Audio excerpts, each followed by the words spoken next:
I started here in 91. At that time, the zebra mussel was just spreading fast, like powder, burning powder in Eastern Ontario. And when I came here for this job, I was involved in the project, in the file of the zebra mussel in Ontario. So I discovered the first zebra mussels of the Rideau Canal system. They had just arrived from Lake Erie.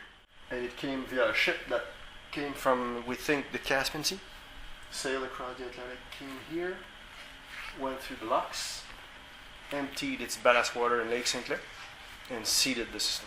So this is where it started in North America. What do you see? A native mussel with tissue, gills, foot, heart, gonads, everything. But it was, being covered by zebra mussels. Mm-hmm. What will happen is you've got this native species buried with a normal behavior, which is I open the valve, I filter water, I live out there, I have babies, I release my embryos when it's time, I reproduce. Now you've got an animal, the zebra mussel, that will cover and attach by the hundreds, sometimes thousands, that will attach on the native clam shell or native mussel shell. With the byssal threads, the attachment threads that the zebra mussel has, it will literally weld the valve together. It will sew, it will create a net of attachment threads blocking, impeding on the normal behavior of the native mussel.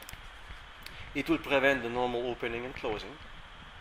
It will prevent the normal burying in the winter, because normally our clams bury themselves, disappear out of the mud, out of sight, with a huge chunk of zebra mussel on your back. You can't do that anymore. You can't move because our native mussels were able to move. They are able to move, they've got a foot. They crawl through the sediment. With zebra mussels on your back, and that chunk of zebra mussel can equal your own weight, your own body mass. They're doomed. And they die usually within a few months or a year or two after being covered. When you introduce an invasive species, you need to kill everything else in the river to get rid of it. So the chemical or any agent you could dream of will also wipe out your native species. You're not ahead. So the zebra mussel, once you introduce it, there's nothing you can do. In tens of years, things may come back slowly, but it may require more than just tens of years.